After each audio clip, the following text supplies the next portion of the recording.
Welcome to the Deep Dive, where we plunge into the cutting-edge research shaping our world, giving you that essential shortcut to being truly well-informed.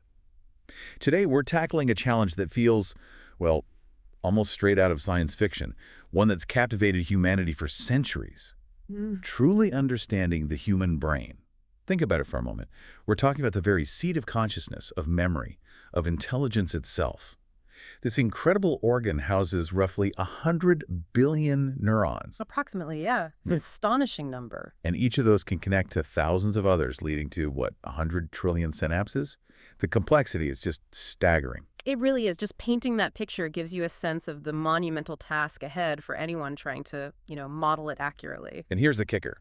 For decades, even with the most powerful supercomputers we have today, simulating a neural network on a scale even remotely close to a human brain has been largely out of reach. That's right. Researchers have hit what seem like insurmountable roadblocks. Not just in terms of raw processing power, but also the sheer demands for memory and, let's be honest, the astronomical cost. Exactly. It's like trying to model an entire ocean with all its swirling currents and teeming life. Using nothing more than a few buckets of water, it just doesn't capture the dynamics. Precisely. Traditional software approaches, even early dedicated hardware systems, just haven't been able to capture those immense, dynamic, non-linear interactions happening in a real brain. Not at the scale needed for true insight, anyway. And that's exactly why today's deep dive is so genuinely exciting. We're going to explore a truly groundbreaking step forward. Our focus is a pivotal research paper from 2018 titled An FPGA-based Massively Parallel Neuromorphic Cortex Simulator by Runchan M. Wang, Chetan S. Thakur, and Andrei Venscheik. Right, and this team developed a system using what might seem, surprisingly accessible hardware, an FPGA. Exactly, a field-programmable gate array. And what's really clever is that their design doesn't just throw more computing power at the problem, it actually mimics the brain's own architectural principles. To achieve this astonishing scale and efficiency. Okay. Yeah, it's a very elegant approach. So our mission today is to unpack the sheer ingenuity behind this simulator. We'll discover how these researchers are tackling those monumental challenges of computation and communication. Challenges that have stymied previous efforts for so long. Exactly. And we'll explore the profound biological insights that inspired their unique design choices and, critically, what this all means. For accelerating our journey toward understanding the brain's deepest mysteries and, building truly brain-like artificial intelligence. So prepare for some fascinating revelations, because this is going to be a truly mind-bending exploration. Okay, so let's start by really grappling with the scale we're talking about. When we say simulating the brain, we're not talking about a simple circuit. As I mentioned, it's about 100 billion neurons. And that astonishing 100 trillion synapses, it's hard to even visualize. Right, and trying to simulate that on a computer means replicating this immense number of highly interconnected, dynamic, and crucially nonlinear components. That nonlinearity is key. Each neuron isn't just a simple switch, on or off. It's a complex electrochemical processor. Its behavior isn't always predictable in a straightforward linear way. You can't just multiply a simple equation a billion times and expect to capture the richness. Not at all. The core problem isn't just the sheer number, it's the dynamic interactions between them. Why does that matter so much? Why can't we just simulate a small piece? Well, if you only simulate a tiny fraction, you might see some local activity, sure, but you completely miss the emergent properties. The things that arise from the global interactions, like consciousness, complex thought. Exactly, large-scale information processing. To truly understand how the brain works as a whole, you need to go big, much, much bigger than we've historically been able to. Like your ocean analogy earlier.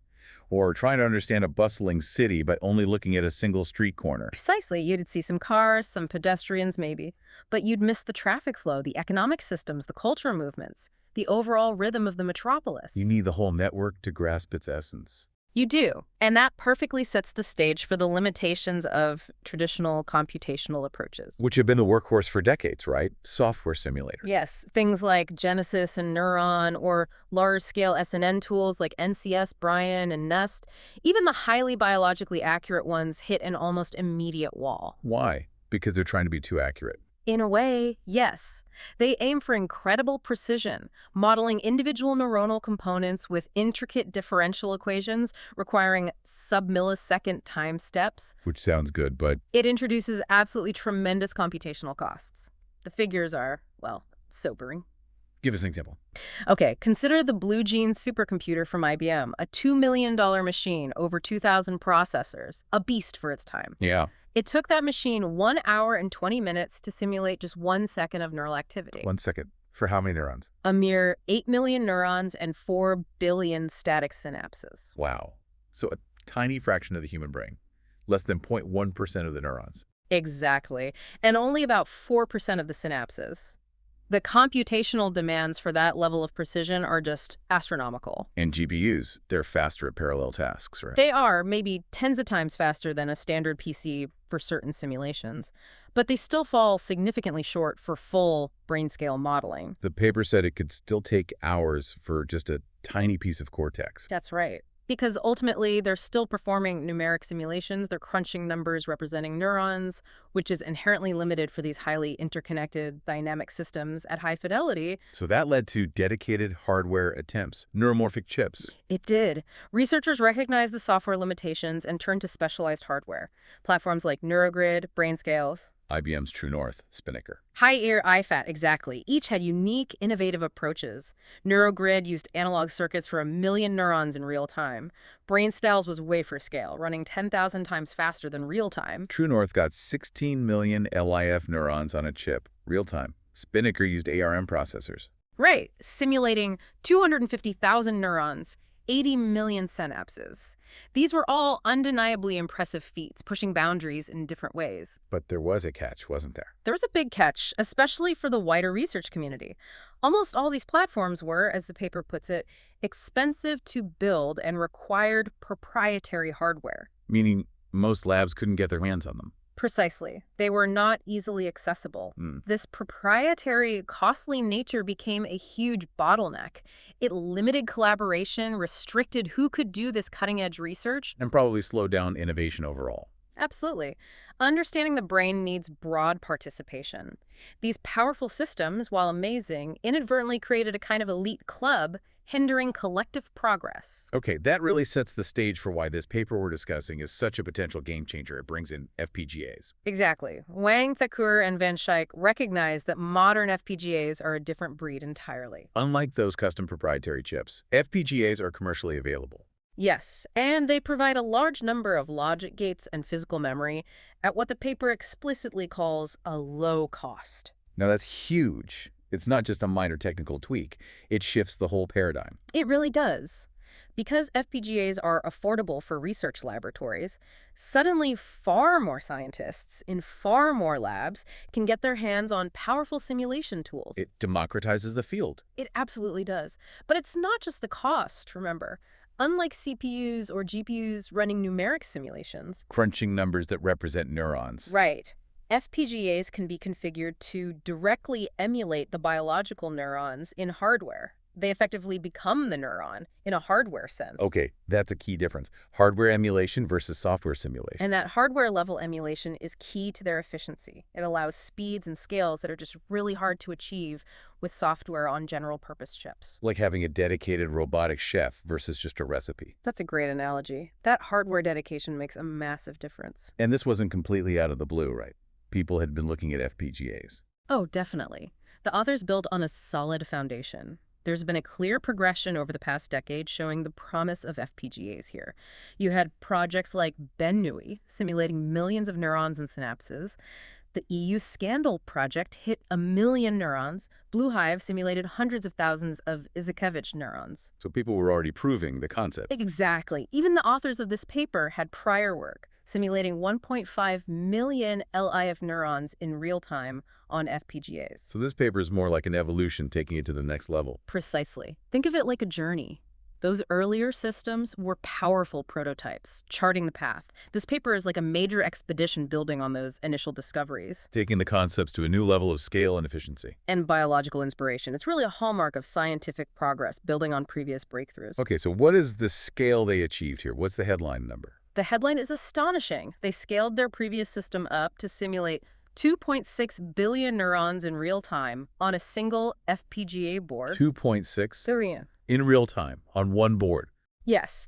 And if you're willing to run it a bit slower, say 5 times slower than biological real time, Yeah. the system can actually simulate up to 12.8 8 billion neurons. That's just a profound shift in capability. It really is. Now, to be fair, the paper notes these models use intermediate levels of biological detail compared to the most complex biophysical models. A necessary trade-off for that scale, Absolutely. presumably. But the sheer magnitude and the real-time capability are revolutionary.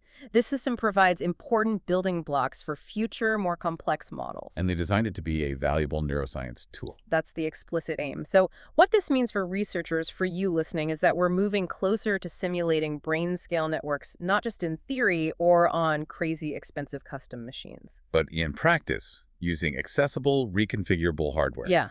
This shift is enormous for computational neuroscience and AI. We can start asking questions about brain-wide phenomena that were just impossible to explore before. So how do they actually do it? How do you simulate billions of neurons on one FPGA? It can't just be brute force. Absolutely not. Brute force wouldn't work.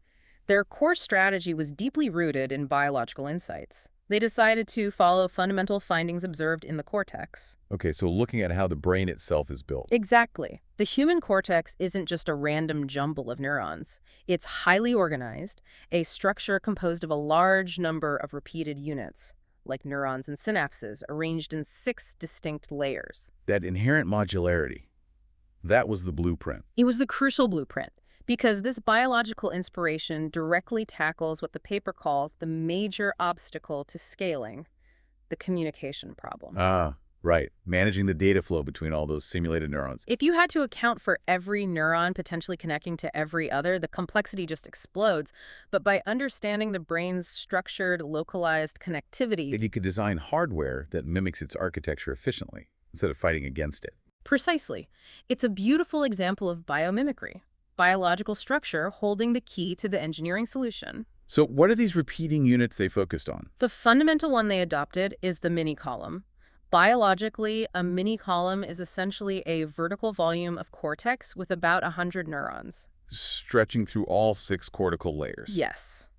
And it's not just a random group. It has a specific mix of excitatory and inhibitory neurons, a complex web of mostly local connections.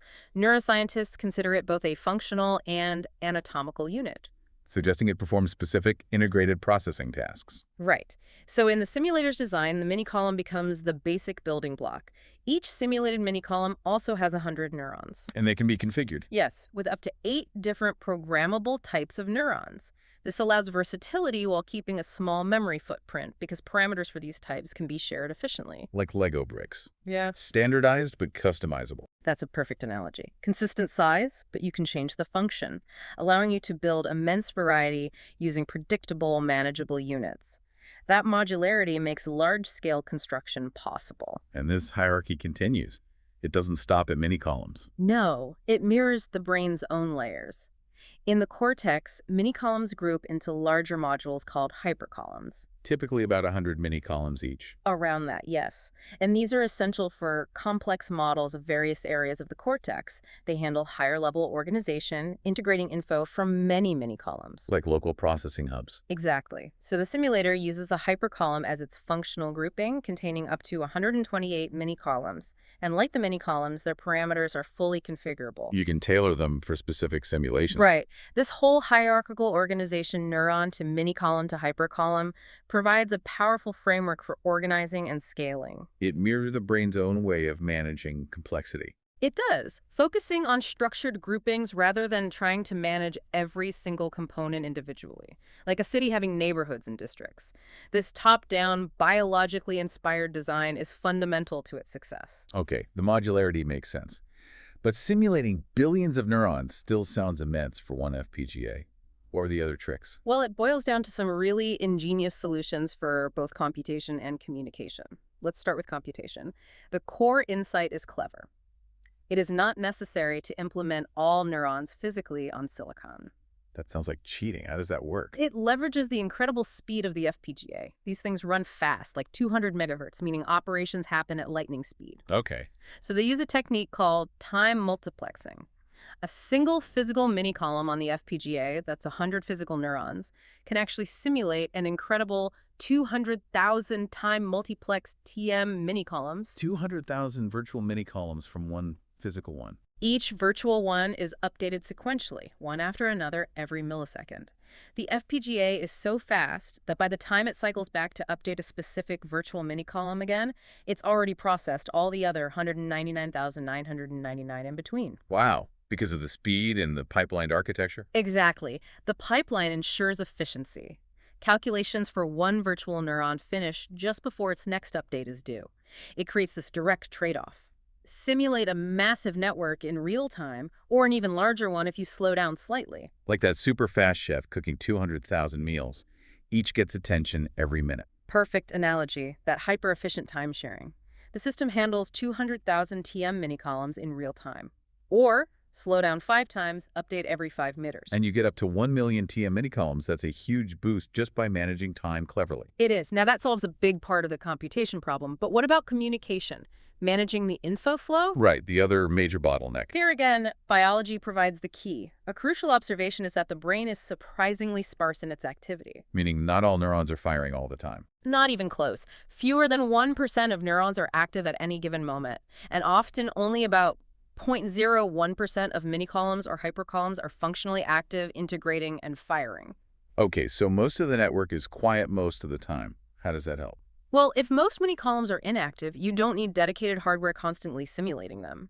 This leads to the dynamic assignment, DA, approach. Dynamic assignment, meaning? Instead of each of those, say, 1 million time multiplexed mini-columns being permanently assigned to one virtual mini-column, a single TM mini-column can be dynamically reassigned to simulate many different DA mini-columns only when they become active. Ah, so the hardware resources follow the activity. Precisely. Yeah. The authors chose a ratio where one TM mini-column simulates 128 DA mini-columns.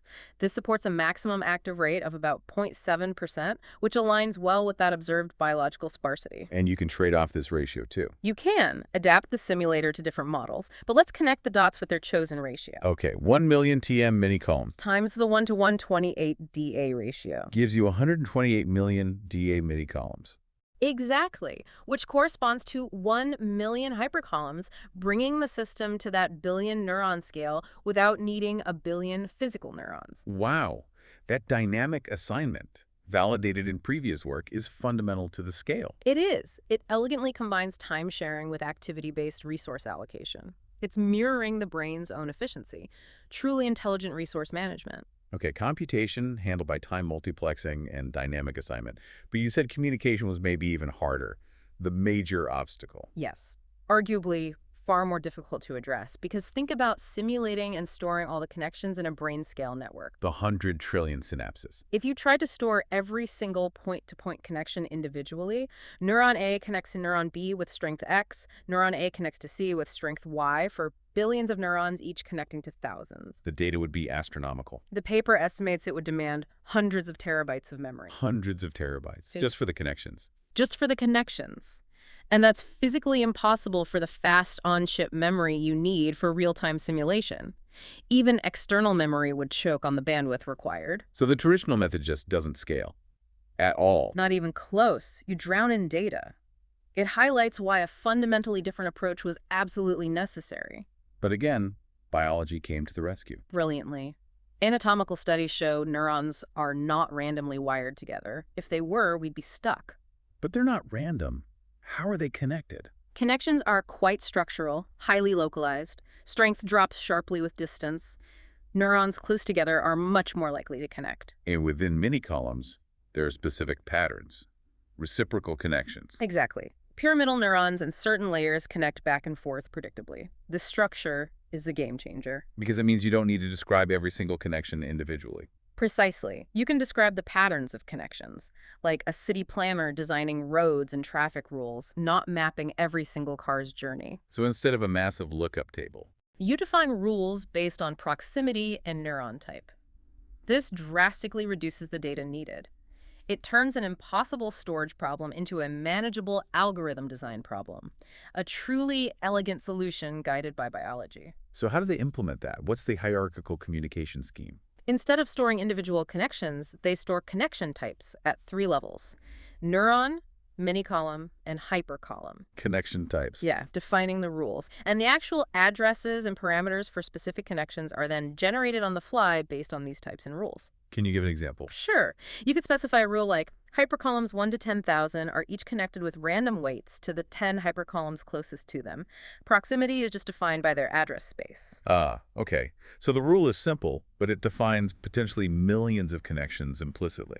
Exactly. And this ingenious method only requires several kilobytes of memory to store these patterns. Kilobytes versus hundreds of terabytes. It's an incredible reduction.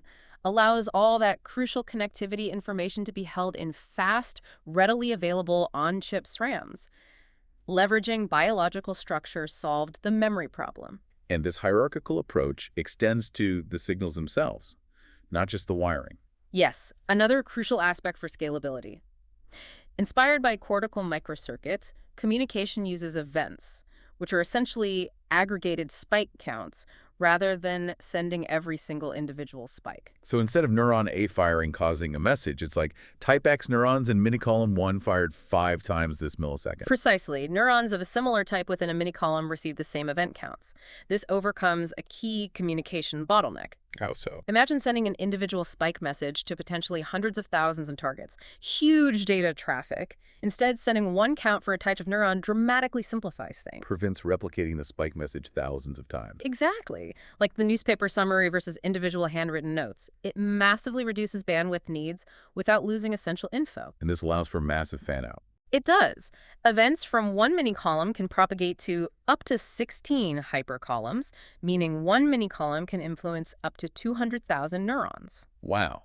And they included delays, too. Yes, configurable axonal delays from 1 to 16 milliseconds, adding that crucial layer of biological timing realism. Okay, let's pull back the curtain a bit. How is this thing actually built? What's the overall architecture? The whole Cortex simulator was built with scalability and flexibility in mind. It can run on a standalone FPGA board, like the Thoracic DE5 kit they use for proof of concept. Which is commercially available, reinforcing that accessibility point. Exactly. Or the architecture allows it to scale across multiple FPGAs for even bigger simulations. That flexibility is key. So what are the main components? You've got the neural engine, that's the brain of the operation, doing the calculations and routing signals. Then there's the master, the conductor, orchestrating everything. Okay, neural engine master. Off-chip memories for larger, slower storage of neural states, and a serial interface for talking to the outside world, a host PC or other FPGAs. A well-integrated system designed for efficiency. Let's dive into that neural engine. Right. Its core functionality is split across 3 main modules: the mini-column array, the axon array, and the synapse array. This is where the biological emulation happens in hardware. Starting with the mini-column array. That's where the time-multiplexed mini-columns are implemented, the core computational unit, calculating neuron behavior, generating postsynaptic currents, outputting spikes, mimicking neuron firing. And inside that, you mentioned the physical neuron implementation was clever. Very clever. It uses efficient fixed-point numbers instead of complex floating point. But the real innovation is the stochastic method for implementing exponential decays. Stochastic, meaning randomness. Why add randomness? 2 big reasons. It reduces the storage needed because you don't track every tiny deterministic detail. And crucially, it introduces variability between the TM neurons. Ah, so they don't all behave identically like real neurons. Exactly. Without it, identical digital neurons would stay perfectly synchronized, which is biologically unrealistic. This stochastic element, using a random number each time step in the calculations for things like membrane potential decay, adds vital biological variability. And it's efficient. Highly efficient. Designed with an 11-stage pipeline, processing neurons with negligible overhead, essential for keeping up with those 200,000 virtual neurons per physical unit. How does it handle the data for all those virtual neurons? That can't fit in chip. No, it uses off-chip DDR memory intelligently. It segments the TM system into blocks, uses a ping-pong buffer memory interface, and burst mode access. Ping-pong buffer, like 2 conveyor belts. Exactly. While processing states from one buffer, the next block states are burst read from slower off-chip memory into the other buffer. Ensures a continuous data supply without delays. Smart. Okay, next module in the neural engine, the axon array. Think of this as the brain's wiring closet, the communication network. It propagates those events, the spike counts from the mini-columns to other parts of the network. And incorporates the programmable axonal delays. 1 to 16 milliseconds. Yes. It uses a clever two-phase scheme, transmit and receive alternating access to two separate DDR memories, one for odd delays, one for even, to avoid conflicts. How does it handle the delays? In the receive phase, events are stochastically read from the memory regions corresponding to their delays. Again, stochastic ensuring delays are approximately achieved, adding more biological variability, not rigid timing. And it prioritizes writing events to avoid losing data. Yes, the transmit phase has higher priority. If the mini-columns generate events too fast, the master can pause them briefly to let the axon array catch up, no data lost. Got it. And the third module, the synapse array. This mimics the synapse itself, the junction. It takes incoming events from the axon array, modulates them with synaptic weights, signal strength, and determines their destination mini-column addresses, routing the info. How fast does it do that? Rapidly. Process events in quick 4-clock cycle time slots using a 12-stage pipeline. The address mapper generates destination addresses on the fly, based on those structural connection rules. Including recurrent connections. Looping back. Yes, by simply wrapping addresses. Mimics local circuit feedback loops. And you mentioned an arbiter innovation here for assigning events. Critical for speed.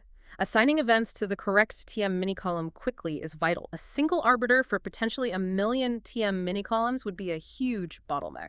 So they parallelized it. Yes, 16 identical arbiters in parallel, each handling a chunk of TM mini-columns. And they use a specialized fast-CAM content-addressable memory implemented with multiple SRAMs to drastically cut search time. Like 16 librarians searching different sections simultaneously. Much faster. Exactly.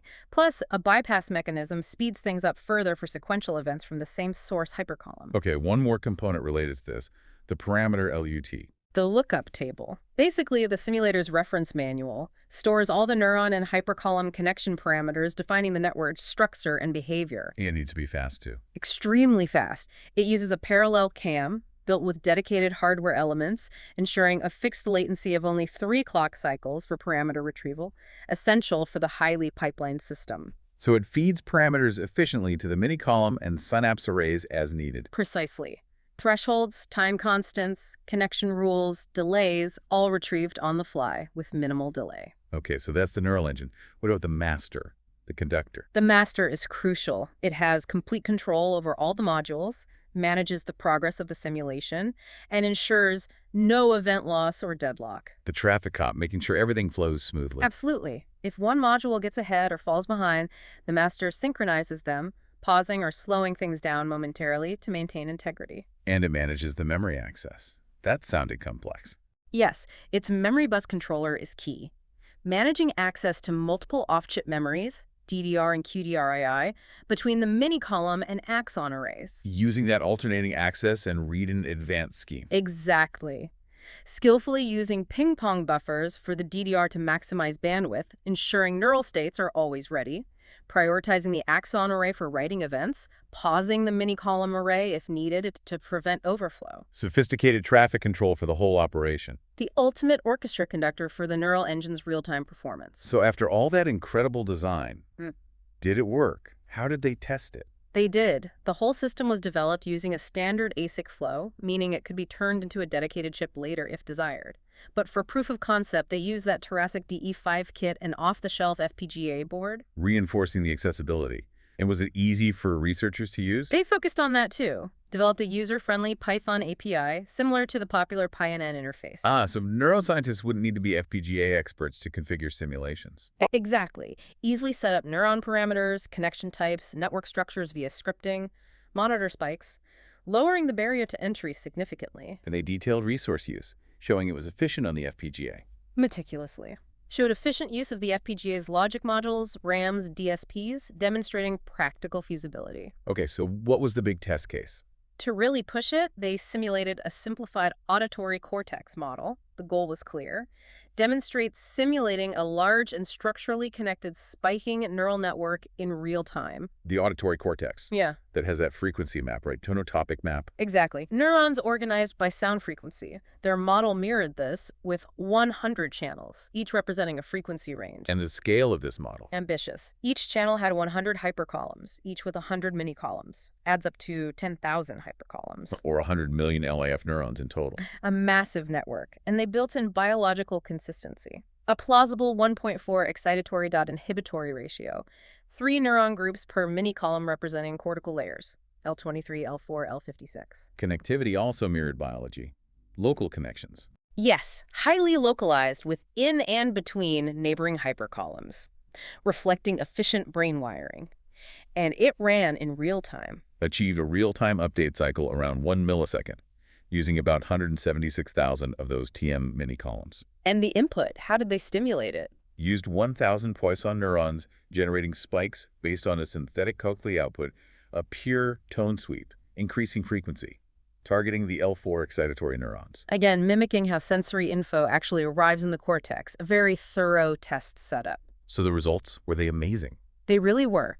Looking at the firing activity, the simulation figures in the paper show each channel stayed silent until stimulated, then exhibited classic asynchronous irregular network states for hundreds of milliseconds. Just like real cortical activity, not just simple predictable firing. Exactly. It confirmed the system could emulate heterogeneous firing behaviors thanks to that stochastic neuron model and the realistic input, a dynamic, living simulation. That's a major validation.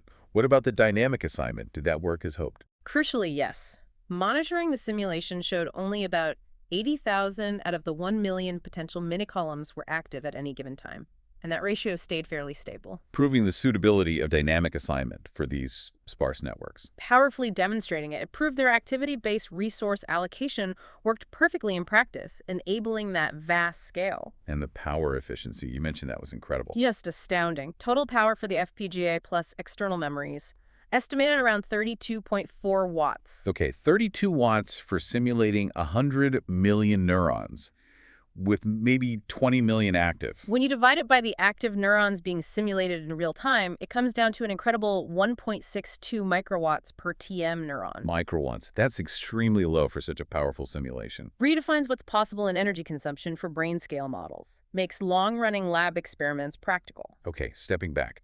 How does this compare to other big neuromorphic projects? Direct comparison is always tricky, different designs, different goals, but focusing on systems simulating over 100,000 neurons, this FPGA approach really stands out in several critical ways. What are the key differentiators? First, and maybe most significant for the community, availability. Unlike proprietary, custom hardware like NeuroGrid or BrainScale, This uses commercial off-the-shelf FPGAs. Accessible. huge deal. Easily accessible to other researchers, lowers the barrier, enables wider adoption, collaboration. Imagine hundreds of labs having this power, not just a handful. Second, Scalability. Not just its current power, but for the future. Designed to scale linearly, using multiple FPGAs without performance loss. and it benefits from general FPGA improvements over time. Exactly. It can leverage the rapid growth in FPGA technology without needing custom redesigns. Future-proofing. Okay. Third, Reliability.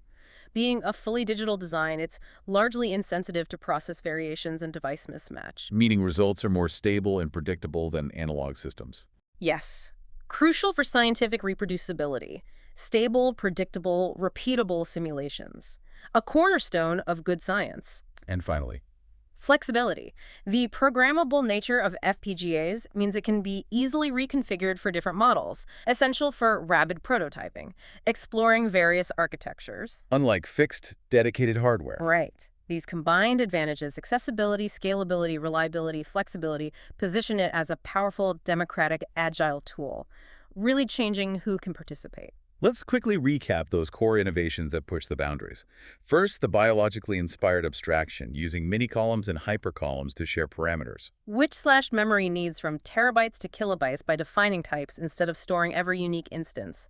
Allow critical parameters on fast on-chip memory. Second, the structural connections over point-to-point, using connection patterns. Avoiding the hundreds of terabytes needed for explicit connection lists. Enabled modeling anatomically realistic connectivity at scale for the first time, opening up new research avenues into structure-function relationships. Third, efficient event communication, sending aggregated spike counts. Dramatically reducing communication bandwidth needs compared to sending individual spikes. Allowed denser, more active networks with high fan-out without bottlenecks, crucial for studying broad activation patterns. And fourth, the optimized time multiplexing, managing external memory efficiently. Using ping-pong buffers and burst mode to hide memory latency. ensured smooth, predictable, real-time performance without stuttering, making experiments more reliable and efficient for researchers. So what's next for this kind of system? Where does it go from here? The researchers are clear it's a powerful step, not the final destination. They acknowledge needing more complex neuron models beyond ELIF in the future. Capturing richer biological detail. Right. But perhaps the most critical next step for any truly brain-like simulator is supporting synaptic plasticity, learning. Like STDP, spike timing dependent plasticity, how brains learn and adapt. Exactly. They've already outlined an elegant strategy. A synaptic plasticity adapter array connecting to neurons without changing the core hardware allows flexibly applying different learning rules. So it could be adapted to test learning mechanisms? That's the huge potential. Not just simulating existing brain activity, but building and testing intelligent learning systems inspired by biology. Moving closer to understanding how brains learn and maybe replicating it. Precisely. It accelerates the development of truly brain-inspired AI. The implications for both fundamental neuroscience and AI are profound, opening up entirely new avenues. Hashtag outro. So what we've just explored is a truly innovative deep dive into harnessing the power and the accessibility of FPGAs. Wang, Takur, and Van Schaik built this simulator capable of mimicking potentially billions of neurons in real time, all while consuming incredibly low power, just 1.62 microwatts per active neuron. It's staggering. It really is. But it's not just about the raw numbers, though they are impressive. It's fundamentally about smart, biologically inspired design tackling those core computational and communication challenges in novel ways. By making large-scale neuromorphic simulation accessible, affordable, flexible, it dramatically lowers the barrier to entry for researchers worldwide. Accelerating our understanding of the brain, pushing the frontiers of brain-inspired AI. It's a powerful testament to how clever engineering, guided deeply by biological principles, can overcome huge scientific hurdles. And that leads us to a final, provocative thought for you to consider. Given the increasing affordability and scalability of systems like this, how might it fundamentally change who gets to participate in this grand quest to understand consciousness and intelligence? And what completely new questions about learning, memory, and the very nature of thought might we finally be able to explore when these powerful tools are placed in the hands of so many more curious minds around the globe?